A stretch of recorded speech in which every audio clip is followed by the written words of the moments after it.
ইরানে আবার আক্রমণ শুরু করছে আমেরিকা। যুদ্ধটা থামতে থামতেও শেষ পর্যন্ত থামল না। আমেরিকা ট্রাম্পের জামানায় হয়ে উঠেছে আনপ্রেডিক্টেবল।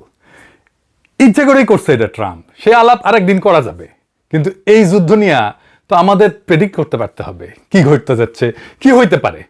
কারণ আমাদের জন্যে, আমাদের দেশের জন্য, দেশের জনগণের ভবিষ্যৎকে প্রোটেক্ট করতে হইলে আমাদের ভূ রাজনীতির সব হিসাব নিকাশ সম্পর্কে স্পষ্ট ধারণা থাকতে হবে। তাইলেই এই জটিল সময়ে আমরা অতিক্রম করতে পারবো। এই যুদ্ধে ইরান, আমেরিকা আর ইসরায়েলের শক্তি আর দুর্বলতাগুলা আমাদের খুঁটায় খুঁটায় জানতে হবে।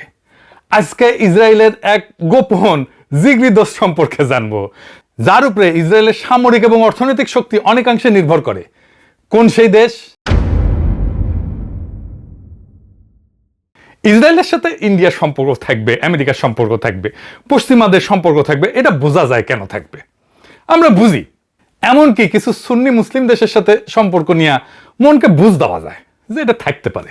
কিন্তু আজকের দিনে একটা শিয়া মুসলিম দেশ ইসরায়েলের ঘনিষ্ঠ মিত্র, এটা শুনলে কেমন লাগবে? নিশ্চয়ই খুব অবাক হইবেন।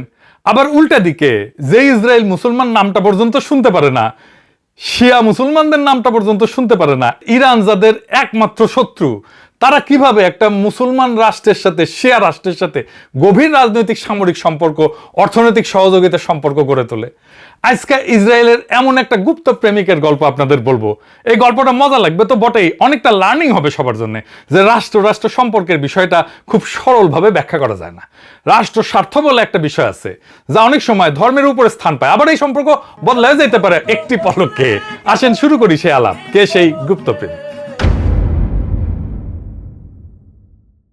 সেই গুপ্ত প্রেমিক আজারবাইজান। ইসরায়েলের সাথে তাদের সম্পর্ক এতই গভীর যে পরস্পরের উপরে তারা এত নির্ভরশীল, অথচ এইটা নিয়ে কোনো হইচই নাই, আলাপ নাই। হ্যাঁ, বুঝেছেন, কোনো হইচই নাই। পরিবেশটা খুব সুন্দর। পরিবেশটা সুন্দর না? কোনো হইচই আছে? 2009 সালে ফাঁস হওয়া একটা মার্কিন কূটনৈতিক তার বার্তায় আজারবাইজানের প্রেসিডেন্ট ইলহাম আলিয়েভ তার দেশের সঙ্গে ইসরায়েলের সম্পর্ককে একটা আইসবার্গ বা হিমশৈলের সাথে তুলনা করছিলেন। মানে হিমশৈলে তো জানেন তো, যার 9 দশমাংশ থাকে পানির নিচে আর 1 দশমাংশ থাকে পানির উপরে। তো এইরকম পানির উপরে অল্প একটু আছে, কিন্তু ভিতরে অনেক গভীর। আজ প্রায় 2 দশক পর সেই হিমশৈল পানির অনেক উপরে মাথা তুলে দাঁড়াইছে। এটা এমন এক সম্পর্ক যা সমস্ত রাজনৈতিক ধারণাকে ভেঙে দেয়। একদিকে শিয়া সংখ্যাগরিষ্ঠ একটা মুসলিম দেশ, অন্যদিকে ইহুদি রাষ্ট্র ইসরায়েল, যাকে বেশিরভাগ মুসলিম বিশ্ব কূটনৈতিকভাবে দূরে রাখে। অথচ এই দুই রাষ্ট্র গত 3 দশক ধরে গড়ে তুলছে মধ্যপ্রাচ্যের অন্যতম স্থিতিশীল এবং গভীর কৌশলগত অংশীদারিত্ব। প্রশ্ন হইল কেন এবং কিভাবে?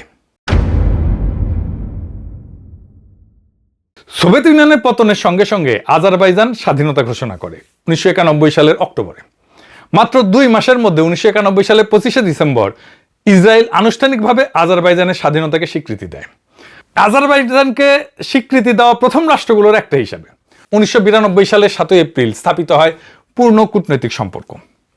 ইসরায়েল 1993 সালে বাকুতে দূতাবাস খোলে, কিন্তু এই সম্পর্কের বীজ বপন হয়েছিল আরো আগে। 1990 সালে জানুয়ারিতেই বাকুতে গঠিত হয়েছিল আজারবাইজান ইসরায়েল সোসাইটি।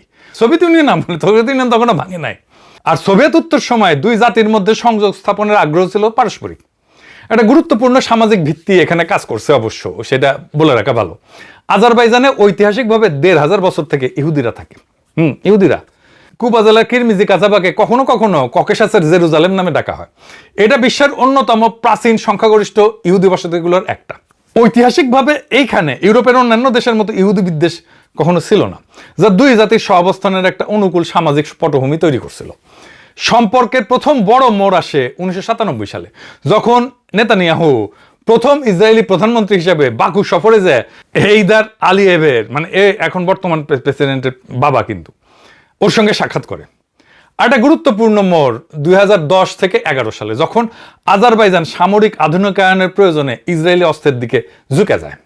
তো এখন প্রশ্ন হইল, এই যে একটা মুসলিম দেশের সাথে ইসরায়েলের সম্পর্ক, এই সম্পর্ক করতে কেন ধর্ম বাধা হইল না? এইটা গেল একটা ধাঁধা। একটা মুসলিম দেশ কিভাবে ইসরায়েলের সবচেয়ে নির্ভরযোগ্য মুসলিম বিশ্বের অংশীদার হয়ে উঠল? কয়েকটা কারণ আমরা দেখতে পারি। সোভিয়েত ইউনিয়নের এই কমিউনিস্ট উত্তরাধিকারের কারণে আজারবাইজান সাংবিধানিকভাবে কঠোরভাবে ধর্মনিরপেক্ষ। ধর্ম এবং রাষ্ট্র এখানে পৃথক, তাদের মতো আর কি। ধর্মীয় পরিচয় জাতীয় পররাষ্ট্রনীতির নির্ধারক হয় না, রাষ্ট্রীয় স্বার্থই মুখ্য। এইটা ইরানের ধর্মতান্ত্রিক শাসন ব্যবস্থার পুরো বিপরীত। আজারবাইজানের প্রেসিডেন্ট আলিয়েভের ইসলাম এবং ফিলিস্তিনের মতো ইস্যুর প্রতি বিশেষ কোনো আলাদা টান নাই, আলাদা আবেগও নাই। আর ইরানের সঙ্গে গভীর অবিশ্বাস আছে একটা আজারবাইজানের। এটাই আসলে মূল সম্পর্কের মূল চালিকা শক্তি। এখানে আসল গল্প, ভৌগোলিক ধর্মীয় নিকট্য সত্ত্বেও তেহরান এবং বাকুর সম্পর্ক দীর্ঘদিনের সন্দেহে ভরা। ইরানের দিক থেকে সন্দেহ কি? এটা জাতিগত আজেরি প্রশ্ন, মানে ইরানের বিপুল সংখ্যক জাতিগত আজেরি বাস করে। আনুমানিক ইরানের জনসংখ্যা 16 থেকে 18%, অনেক বড়। মানে আজারবাইজানের নিজের যে জনসংখ্যা তার 3 গুণ থাকে আজেরি জনগণ ইরানে। তেহরান আশঙ্কা করে যে এই আজারবাইজান এই জনগোষ্ঠীর মধ্যে বিচ্ছিন্নতাবাদী অনুভূতি উস্কে দিতে পারে, দেয়ও কিন্তু, আমরা এটা পরে দেখব। আজারবাইজান আবার নিজে আবার ভয় করে যে ইরানের বিপ্লব আবার আমার দেশে চলে আসে কিনা। আবার এবং ইরানের নেতারা কিন্তু আজারবাইজানি ইসলামী বিপ্লব রপ্তানির কথা বলছে, এটা আজারবাইজান ডরায়। ইনফ্যাক্ট ইরানের বিপ্লবের কারণেই সোভিয়েত ইউনিয়ন ভয় পাইছিল যে ইরানের আশেপাশে থাকা মুসলমান প্রধান দেশগুলা ইসলামী বিপ্লব যেন না হয়ে যায়, সেই জন্যই তারা আফগানিস্তানে আগ্রাসন চালাইছিল, একটা বাফার স্টেট চাইছিল। এই নিয়ে আমার একটা এপিসোড আছে, টাইম থাকলে দেখে নিয়েন। আবার ইরান আজারবাইজানের প্রতিদ্বন্দ্বী, ওটা কিন্তু খ্রিস্টান সংখ্যাগরিষ্ঠ আর্মেনিয়া, ওর সঙ্গে সম্পর্ক রাখছে, যা বাকুর চোখে ধর্মীয় সংহতির চাইতে ভূরাজনৈতিক প্রশ্নটাই সামনে চলে আসে। শত্রুর শত্রু আমার বন্ধু, এই যুক্তি সম্পর্কের ভিত্তি। উভয় দেশ ইরানকে অভিন্ন হুমকি হিসেবে দেখে। আজারবাইজান কিন্তু অনেকের সাথে সম্পর্ক রাখে, ইসরায়েল ছাড়াও তুরস্ক, রাশিয়া, ইউরোপিয়ান ইউনিয়ন, এমনকি ইরানের সঙ্গে কিছুটা সম্পর্ক তার আছে। এই কৌশলগত স্বাধীনতা আজারবাইজানের ভূ রাজনৈতিক মূল্য বাড়াইছে। এখন দেখা যাক এই মৈত্রীতে দুই দেশ মানে ইসরায়েল আর আজারবাইজান কিভাবে উপকৃত হয়েছে। এই সম্পর্ক, ইসরায়েল আর আজারবাইজান সম্পর্ক, এটা প্রতীকী সম্পর্ক না, এটা অত্যন্ত বস্তুগত ম্যাটেরিয়াল সম্পর্ক। এর দুইটা প্রধান স্তম্ভ, জ্বালানি আর প্রতিরক্ষা। একে প্রায় অস্ত্রের বিনিময়ে তেল, এনার্জি ফর আর্মস এর অংশীদারিত্ব বলা হয়। ইসরায়েল কি পায়? জ্বালানি নিরাপত্তা পায়। আজারবাইজান ইসরায়েলের অন্যতম বৃহত্তম অপরিশোধিত তেল সরবরাহকারী। ইসরায়েলের তেলের আমদানির প্রায় 40% আসে আজারবাইজান থেকে। বাকু তিবলিসি জেইহান পাইপলাইনের মাধ্যমে, এটা কিন্তু পাইপলাইন আবার তুরস্কের মধ্যে দিয়ে যায়, এটা আমরা পরে আসবো আর কি। কাজাকিস্তানের সাথে মিলে বাকু ইসরায়েলের তেলের চাহিদার 60%-এর বেশি মেটায়। ইসরায়েলে কিন্তু তেল নাই, ওটা একটা তেলহীন দেশ। এই জন্য তেল ইসরায়েলের জন্য খুবই গুরুত্বপূর্ণ। ইরানের বিরুদ্ধে গোয়েন্দা উইন্ডো হিসেবে কাজ করে আজারবাইজান। আজারবাইজানের সঙ্গে ইরানের প্রায় 765 কিলোমিটারের দীর্ঘ সীমান্ত আছে। ইসরায়েলকে ইরানে উকি দেওয়ার জন্য এক অমূল্য একটা অবস্থান দেয়। এমনকি 1990 দশকে ইসরায়েল আজারবাইজানকে ইলেকট্রনিক গোয়েন্দা স্টেশন স্থাপনে সাহায্য করছিল। ইরান বহুদিন ধরে অভিযোগ করে আসতেছে যে মোসাদ আজারবাইজানের মাটি থেকে ইরান বিরোধী গোয়েন্দা তৎপরতা চালায়। আবার আজারবাইজান ইসরায়েলের জন্য মুসলিম বিশ্বে দরজা খোলার একটা ভূমিকা রাখছে। আব্রাহাম চুক্তির আগে বাকুতেই গোপনে ইসরায়েল ইউ কূটনীতিকদের বৈঠক হয়েছিল। এটা তুরস্ক ইসরায়েল সংকটও মধ্যস্থতা করছে। গাজা যুদ্ধের পর আন্তর্জাতিক বিচ্ছিন্নতার মুখে এই মুসলিম বন্ধু ইসরায়েলের কাছে আরো মূল্যবান হয়ে উঠছে। আচ্ছা, আব্রাহাম চুক্তিটা কি মনে আছে তো? আচ্ছা, মনে না থাকলেও আর সংক্ষেপে শুনতে অসুবিধা নেই। আসেন বুঝি আব্রাহাম চুক্তিটা কি, কারণ এটা দরকার আছে বোঝার। এইটা মধ্যপ্রাচ্যের একটা গুরুত্বপূর্ণ চুক্তি, যেটা আমেরিকা করছিল মধ্যপ্রাচ্যের দেশগুলোর সাথে ইসরায়েলের। 2020 সালে আমেরিকার মধ্যস্থতায় ইসরায়েল এবং কয়েকটা আরব মুসলিম দেশের মধ্যে সম্পর্ক স্বাভাবিকীকরণের একটা ধারাবাহিক চুক্তি। প্রথমে সংযুক্ত আরব আমিরাত এবং বাহরাইন সেপ্টেম্বরে 2020-এ, পরে যোগ দেয় সুদান, মরক্কো। ট্রাম্প প্রশাসনের প্রথম মেয়াদে এটা ছিল অন্যতম বড় পররাষ্ট্রনৈতিক অর্জন। এই দেশগুলো ইসরায়েলকে আনুষ্ঠানিকভাবে স্বীকৃতি দিয়ে পূর্ণ কূটনৈতিক সম্পর্ক মানে দূতাবাস, বাণিজ্য, ফ্লাইট যাওয়া, পর্যটন এই সমস্ত শুরু করে। তো এটার তাৎপর্য কি? এর আগে দশকের পর দশক ধরে আরব বিশ্বের অলিখিত অবস্থান ছিল ফিলিস্তিন সমস্যার সমাধান না হওয়া পর্যন্ত ইসরায়েলকে স্বীকৃতি দেওয়া যাবে না। মিশর সম্পর্ক করছে 1979 সালে, জর্ডান করছে 1994 সালে। কিন্তু আব্রাহাম চুক্তি ওই যে সেই ঐক্যমত যে ফিলিস্তিন প্রশ্নে যদি পাশ কাটানো হয় তাইলে সরাসরি সম্পর্ক স্বাভাবিক করা যাবে না। তো এখন এই চুক্তি বলছে যে না, এটা ছাড়াও তুমি সম্পর্ক স্বাভাবিক করতে পারো। তো কেন চুক্তির নাম আব্রাহাম? আব্রাহাম মানে ইব্রাহিম থেকে আসছে আর কি। আব্রাহাম মানে নবী ইব্রাহিম থেকে আসছে আর কি, পিস বি আপন হিম। কারণ ইহুদি, খ্রিস্টান, ইসলাম এই 3 ধর্মে তাকে অভিন্ন পিতৃপুরুষ হিসাবে মানে। উদ্দেশ্য ছিল অভিন্ন উত্তরাধিকারের প্রতীক তুলে ধরা। তবে ফিলিস্তিন কর্তৃপক্ষ এটাকে পিঠে ছুরি মারা হিসাবে দেখছে, কারণ তাদের রাষ্ট্র প্রশ্নে কোনো অগ্রগতি ছাড়াই আরব দেশগুলো ইসরায়েলের সাথে সম্পর্ক করছে। তো এই সম্পর্কে আজারবাইজান আসলে কি পায়? 1 নাম্বার, আজারবাইজান অত্যাধুনিক অস্ত্র পায়। স্টকহোম ইন্টারন্যাশনাল পিস রিসার্চ ইনস্টিটিউটের তথ্য মতে 2016 থেকে 2020 সালে এই সময়ের মধ্যে আজারবাইজানের মোট বড় অস্ত্র আমদানির প্রায় 69-70% আসছে ইসরায়েল থেকে। এই সময় প্রেসিডেন্ট আলিয়েভের ভাষ্যমতে বাকু প্রায় $5 বিলিয়ন অস্ত্র এবং সামরিক প্রযুক্তি কিনছে, যার মধ্যে ছিল কুখ্যাত আত্মঘাতী ড্রোন যার নাম ছিল হারপ এবং হারমেস অ্যারোস্টার ড্রোন। 2023 সালে প্রায় $1.5 বিলিয়ন বারাক MX ক্ষেপণাস্ত্র প্রতিরক্ষা ব্যবস্থা এবং $120 মিলিয়ন দুইটা স্যাটেলাইট কেনার চুক্তিও হয়। আপনারা জানেন যে আর্মেনিয়ার সাথে আজারবাইজানের দায় কুমড়ায় সম্পর্ক, ইন্ডিয়া পাকিস্তানের মতো। কয়েকটা যুদ্ধও কিন্তু হয়েছে। 2020 সালে দ্বিতীয় কারবাক যুদ্ধে 44 দিনের মতো ছিল। মূলত ইসরায়েল ড্রোন দিয়া আর্মেনিয়ার বিরুদ্ধে আজারবাইজান জিতা যায়। ইসরায়েল আজারবাইজানি সেনাদের প্রশিক্ষণও দেয়। আজারবাইজান তার ইসরায়েল বন্ধুত্বকে কাজে লাগাইছে, মার্কিন ইহুদি লবি এবং কংগ্রেসে প্রভাব বাড়াইছে। এক ইহুদি ধর্মীয় নেতার ভাষায় আজারবাইজান আমেরিকান ইহুদি নেতৃত্বের অন্যতম প্রিয় দেশ হয়ে উঠছে। আজারবাইজান এটা কেমনে করছিল জানেন? ঘুষ দিয়া, লবিং করিয়া। 2017 সালে ও একটা কেলেঙ্কারি ফাঁস হয়। সে কেলেঙ্কারির নাম আজারবাইজানি লন্ড্রোম্যাট কেলেঙ্কারি। কি হয়েছিল জানেন? 2012 থেকে 14 সালে বাকু $2.9 বিলিয়ন, প্রায় $3 বিলিয়ন একটা তহবিল তৈরি। 3 বিলিয়ন পশ্চিমা রাজনীতিক, সাংবাদিক, শিক্ষাবিদদের ঘুষ দিয়া আজারবাইজানকে বহু সংস্কৃতিবাদের রোল মডেল এবং ইসরায়েল ইহুদিদের বিশ্বস্ত মুসলিম বন্ধু এই হিসাবে তুলে ধরার জন্য। পোডেস্টা গ্রুপকে মাসে $60,000 দিয়া আইপ্যাক এবং JINS এর মতো ইসরায়েলপন্থী গোষ্ঠীর সঙ্গে যোগাযোগ করা হয়েছিল। এভাবে সমস্ত ন্যারেটিভ আর ভাবমূর্তি নির্মাণের রাজনীতি করা হয়েছিল। অনেকদিন ধরে ডিপলি রিলেশনে থাকার পরে বিয়ার বাদ্য বাজলো, এডিটর সাহেব বিয়ার বাদ্য বাজা। তারপরে কি হইল? দীর্ঘদিন আজারবাইজান ইসরায়েলের দূতাবাস খোলেনি, সম্পর্ক গভীর হইলেও লো প্রোফাইলে রাখা হয়েছিল। 2023 সালের 29 মার্চ এই কৌশল বদলায়। আজারবাইজান তেল আবিবের দূতাবাস উদ্বোধন করে। প্রথম শিয়া সংখ্যাগরিষ্ঠ দেশ হিসেবে ইসরায়েলে দূতাবাস ওপেন করা হচ্ছে। এরপরে এলো সবচেয়ে নাটকীয় অধ্যায়, 25 থেকে 26 সালে ইসরায়েল ইরান যুদ্ধ। 26 সালের জুনে CNN এর একটা বিস্ফোরক প্রতিবেদন দাবি করে যে ইসরায়েল ইরান যুদ্ধের সময় গোপনে আজারবাইজানে অভিজাত সামরিক এবং গোয়েন্দা ইউনিট মোতায়েন করছিল ইসরায়েল। কয়েক dozen commando Mossad agent Azerbaijan Israel সীমান্তে অবস্থান নেয়, কোন কোন স্থান থেকে তাবরিজ শহর থেকে মাত্র 96 কিলোমিটার দূরে। প্রাথমিকভাবে এরা উদ্ধার দল হিসেবে মোতায়েন হইল, পরে গোয়েন্দা তথ্য সংগ্রহ, ড্রোন অভিযানে যুক্ত হয়ে যায়। IRGCর গোয়েন্দা প্রধান রহমান মোগাদ্দামকে ওই হত্যার অভিযান এখান থেকে পরিচালিত হয়েছিল। ইরান কলে অভিযোগ করছিল যে ইসরায়েলি ড্রোন আজারবাইজানের আকাশসীমা ব্যবহার করে ইরানে হামলা চালাইছে। এর মধ্যেই লাক্সিভান ছিটমহলে ড্রোন হামলা হয়, আলিয়েভ ইরানকে দায়ী করে। 2023 সালে আবার তেহরানে আজারবাইজান এমবাসিতে হামলা হয়েছিল। আবার আজারবাইজান ইরানি আজেরিদেরকে টাকা পয়সা দেয় যেন তারা বিচ্ছিন্নতাবাদী আন্দোলন করে। মানে এই দুই শিয়া দেশ একে অন্যের সাথে লো স্কেলে সংঘাতে জড়ায় পড়তেছে। এখন প্রশ্ন হইতেছে, এই সম্পর্ক কি টিকবে? মানে ইসরায়েল আর আজারবাইজান। আর এই সম্পর্কের বিরুদ্ধে বিরোধিতাও হাসিনার আমলের মতোই, মানে আজারবাইজানের মধ্যে বিরোধিতা। আজারবাইজানের ভেতরে ইসলামপন্থী নিষিদ্ধ ঘোষিত Islamic party of Azerbaijan IPA, তারা সবসময় এই ঐক্যের বিরুদ্ধে প্রতিবাদ করে। হাসিনা আমলে জামাতকে নিষিদ্ধ করার মতো করে নিষিদ্ধ করে দিয়েছে কিন্তু IPA কে আলিয়েভের সরকার। 2011 সাল থেকে এই দলটার নেতা মবসুম সামাদাভ গ্রেপ্তার হয়ে কিন্তু জেলে আছে। হাসিনা হইলে ফাঁসি দিয়ে দিত। আজারবাইজানে তীব্র দমনের পীড়ন চলে কিন্তু বিরোধী দলের মতের উপরে। হাসিনার মতো এই ধর্মবাদী দলগুলোর প্রতিবাদকে সন্ত্রাস বিরোধিতার অজুহাত দিয়া ধর্মীয় বিরোধী কণ্ঠস্বরকে স্তব্ধ করে দেওয়ার কাজে ব্যবহার করে। এই ইসলামপন্থী দলগুলোর আবার ইরান সাহায্য করে। হাসিনার মতোই ইসরায়েলের নজরদারির টেকনোলজি পেগাসাস স্পাইওয়ার কিনছে কিন্তু আজারবাইজান। এই দিয়ে আজারবাইজান সরকার স্থানীয় অ্যাক্টিভিস্ট সাংবাদিকদের উপরে নজরদারি চালায়।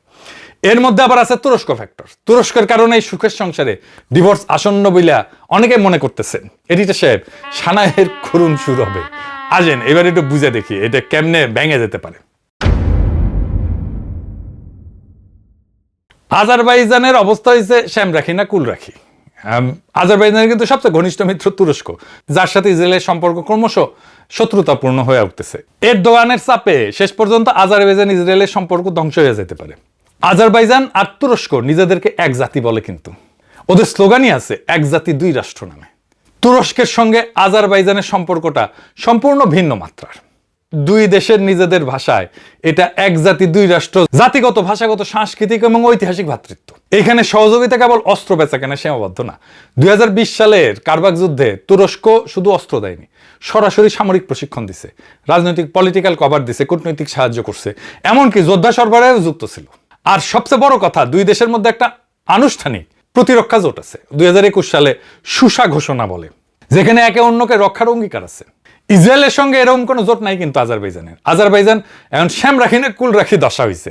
তার কিছু কিছু সাইন দেখা যাইতেছে, কিন্তু ইসরায়েল তার নিজের একজন নাগরিককে রক্ষা করতে পারেনি আজারবাইজানের হাত থেকে। আসেন ওই গল্পটা দেখে, ওটা বুঝে দেখা দরকার। অনেকে হয়তো জানে না, ছোট গল্প, এগুলো সাইড লাইনের গল্প, কিন্তু এটা জানা দরকার। আলেকজান্ডার লাপশিন, ইসরায়েলি রুশ এই ব্লগার, পৃথিবীর নানা দেশে ঘুরে বেড়ায় আর কি, লেখালেখি করে, ভিডিও টিডিও তোলে, ছবি টবি তোলে। 2011 থেকে 12 সালে ও 2বার গেছিল এমন একটা জায়গায় যা আজারবাইজানের কাছে ছিল নিষিদ্ধ, নাগরেনো কারবাখে, আর্মেনীয়দের নিয়ন্ত্রিত বিতর্কিত অঞ্চল। আজারবাইজানের অনুমতি ছাড়া ঢোকা মানে আজারবাইজানের চোখে এটা অপরাধ। লাপশিন সম্মত ভাবছিল যে হ্যাঁ এমন কি, কিন্তু আজারবাইজান ভোলেনি। 2016 সালের ডিসেম্বরে লাপশিন যখন বেলারুশে ছিল, তখন আজারবাইজান বেলারুশকে অনুরোধ করে যে তাকে যেন গ্রেপ্তার করা হয়। তারপরে শুরু এক অদ্ভুত টানাপোড়েন। ইসরায়েল প্রতিবাদ জানায়, কারণ লাপশিন তো তাদেরও নাগরিক, কিন্তু সে প্রতিবাদ কাজে আসেনি। বেলারুশ তাকে তুলে দেয় আজারবাইজানের হাতে। আজারবাইজানের আদালত 3 বছরের কারাদণ্ড দেয়। তারপরে সব ঘটে একটা ভয়ঙ্কর ঘটনা, কারাগারের ভেতরে লাপশিনের উপরে হামলা হয়, বাংলাদেশের মতো ঘটনা আর কি। তাকে সংকটজনক অবস্থায় হাসপাতালে নিতে হয়, মারাই যেত প্রায়, বাইসে উঠছে কোনো মতে। বছর 5 পরে 2021 সালে ইউরোপীয় মানবাধিকার আদালত রায় দেয় যে আজারবাইজান লাপশিনকে বেআইনিভাবে আটক করছিল, নির্যাতন করছিল, জেলের মধ্যে হামলা করছিল, এমনকি তাকে হত্যার চেষ্টা করছিল। আবার গাজায় 7 অক্টোবর 2023 ইসরায়েলের অব্যাহত বোমাবর্ষণের পরে আজারবাইজান কঠিন অবস্থানে পড়ে। প্রকাশ্যে ইসরায়েলের নিন্দা না করলেও আলিয়েভকে বলতে হয়েছে গাজার ট্র্যাজেডি বন্ধ হওয়া উচিত। এমনকি এসোসিয়েআর বিবৃতি দেয়, দাবি করে। ও আচ্ছা, ভালো কথা, এসোসিয়েআর মানে কি জানেন তো? এসোসিয়েআর হইল আজারবাইজানের রাষ্ট্রীয় তেল কোম্পানি, পুরো নাম state oil company of the Azerbaijan Republic. এরা বিবৃতিতে বলছে যে তারা ইসরায়েলে সরাসরি তেল বিক্রি করতেছে না, নিছক পাইপলাইন চুক্তির শর্ত পূরণ করতেছে। হ্যাঁ, আবার দেখেন, মানে এই এসোসিয়েআর ইসরায়েলের তামার গ্যাস ক্ষেত্রে 10% শেয়ার কিনছে। এই তামার গ্যাস কেন্দ্র কিন্তু ইসরায়েলের বিদ্যুতের একটা বড় অংশ যোগায়। অর্থাৎ আজারবাইজান কেবল তেল বিক্রেতা না, ইসরায়েলের জ্বালানি অবকাঠামোর মালিকানাতেও ঢুকে গেছে আদানির মতো, বুঝে যাও। এই তেল আবার ইসরায়েলে যায় তুরস্কের উপর দিয়া, এই এক পাইপলাইন দিয়া। কে কার তুলায় অন্ধকার। গাজা যুদ্ধের তীব্রতম সময় আজারবাইজান তেল সরবরাহ বন্ধ করেনি, বরং 2023 থেকে 2024 প্রথমার্ধে ইসরায়েল তেল রপ্তানি প্রায় 55% বাড়াইছে। সম্পর্ক এই মুহূর্তে ঐতিহাসিক শীর্ষে। 2026 সালের জানুয়ারিতে ইসরায়েলি পররাষ্ট্রমন্ত্রী বলছে দূতাবাস খোলার পরে সম্পর্ক নাটকীয়ভাবে ঘনিষ্ঠ হয়েছে। যদি ইরানের শাসন বদলায়, যদি ইরানের যুদ্ধ দীর্ঘায়িত হয়, বা তেহরান ওয়াশিংটন সম্পর্ক যদি স্বাভাবিক হয়ে যায়, দুইটা ক্ষেত্রেই, তাহলে ইসরায়েলের কাছে আজারবাইজানের কৌশলগত মূল্য কমে যাবে। ইসরায়েল যদি আবার ইরানি তেল কিনতে পারে, আজারবাইজানের জ্বালানি গুরুত্ব কমে যাবে। ইরানের শক্তি যদি কমে যায়, যুদ্ধ যদি দীর্ঘায়িত হয়, বা ইরান যদি ধরেন পরাজিত হয়ে যায়, আল্লাহ না করুক, তাইলে তুরস্ক ইসরায়েলের প্রধান ভূ রাজনৈতিক প্রতিপক্ষ হয়ে উঠবে। আমার বিশ্বাস এইটা। তাইলে আঙ্কারার সাথে বাকুর ঘনিষ্ঠতা প্র্যাকটিক্যালি রাখা যাবে না। ইরান যুদ্ধ যদি মারাত্মক আকার ধারণ করে, বিপুল জাতিগত আজেরি শরণার্থী আজারবাইজানে ঢুকতে পারে, যা বাকুর জন্য বিরাট বোঝা হবে। ওদের জনসংখ্যার 3 গুণ বেশি লোক। এই সংকটে আজারবাইজানের সবচেয়ে বেশি নির্ভর করবে তুরস্কের উপরে, ইসরায়েল না। কেন? লক্ষ লক্ষ জাতিগত আজেরি শরণার্থী সীমান্তে, কিংবা আজারবাইজান নিজেই সামরিক হুমকির মুখে। এমন অস্তিত্বগত সংকটে আজারবাইজানের আসলে যেটা দরকার, এটা হইতেছে স্থল সীমান্তে প্রকৃত সামরিক ব্যাকআপ এবং সেনা, যা কেবল প্রতিবেশী তুরস্ক দিতে পারে। ভৌগোলিকভাবে দূরের ইসরায়েল না, ইসরায়েল ড্রোন পাঠাইতে পারবে, কিন্তু সীমান্তের ট্যাঙ্কার সৈন্য পাঠাইতে পারবে না। রাজনৈতিক এবং কূটনৈতিক ছত্রছায়াও তুরস্ক দিতে পারবে। তুরস্ক একটা ন্যাটো সদস্য, বড় আঞ্চলিক শক্তি, যে আজারবাইজানের হয়ে আন্তর্জাতিক মঞ্চে দাঁড়াইতে পারে। আবার ইরানের মতো প্রতিবেশীকে সরাসরি প্রতিরোধ করার সক্ষমতা আঙ্কারার আছে। জোট এবং চুক্তির বাধ্যবাধকতা তো আছেই। তুরস্ক তো আইন এবং রাজনৈতিকভাবে আজারবাইজানকে রক্ষায় প্রতিশ্রুতিবদ্ধ। ইসরায়েলের এমন কোনো দায় নাই। ইসরায়েল সাহায্য করবে যতক্ষণ আজারবাইজান নিজের ইরান বিরোধী স্বার্থে কাজে লাগে। আসল কথা হইতেছে ইসরায়েল আজারবাইজানের সুবিধার অংশীদার, পার্টনার অফ কনভিনিয়েন্স। আর তুরস্ক তার নিরাপত্তার গ্যারান্টার, সিকিউরিটি গ্যারান্টার। শান্তির সময় দুটোই মূল্যবান, কিন্তু প্রকৃত সংকটে অস্ত্র বিক্রেতার চাইতে ভাতৃপ্রতিম জোটই বেশি নির্ভরযোগ্য। তো এই হইল ইসরায়েলের গুপ্ত প্রেমিকের গল্প। এখন প্রশ্ন হইল, এই গল্প থেকে আমরা কি শিখলাম রাষ্ট্র হিসেবে, জাতি হিসেবে? একটা শিয়া মুসলিম দেশ, যার ইরানের সাথে ধর্ম মেলে, ভাষা মেলে, সীমান্ত মেলে, সেই কিনা ইসরায়েলের সবচেয়ে বিশ্বস্ত মুসলিম বন্ধু। আবার ইরান দেখেন, একটা মুসলিম রাষ্ট্র, সে খ্রিস্টান আর্মেনিয়া রক্ষায় পক্ষ নেয়, ধর্ম এখানে যত না নিয়ামক, তার চেয়ে অনেক বেশি নিয়ামক রাষ্ট্রের স্বার্থ। এটাই আন্তর্জাতিক রাজনীতির নির্মম সত্য। এইখানে কোনো স্থায়ী বন্ধু নাই, স্থায়ী শত্রু নাই, আছে শুধু স্থায়ী স্বার্থ। মুসলিম অমুসলিম, শিয়া সুন্নি এই সমস্ত পরিচয়ের গল্প দিয়া রাষ্ট্রের আচরণ ব্যাখ্যা করতে গেলে আপনি বারবার ধরা খাবেন। রাষ্ট্র চলে ঠান্ডা মাথার হিসাব নিকাশে, তেল, অস্ত্র, নিরাপত্তা, ভূ রাজনীতি, আর এই সম্পর্কের ভবিষ্যৎটাও সেই হিসাবেই বাধা থাকে। আজ যে আজারবাইজান ইসরায়েলের সম্পর্ক হিমশৈল হইয়া পানির উপরে মাথা তুলে দাঁড়ায় আছে, সেটা দাঁড়ায় আছে একটাই খুঁটির উপরে, অভিন্ন শত্রু ইরান। যেদিন সেই শত্রু থাকবে না, সেদিন হিসাব বদলাই যাবে, সেদিন এই প্রেমও ফিকা হয়ে আসবে।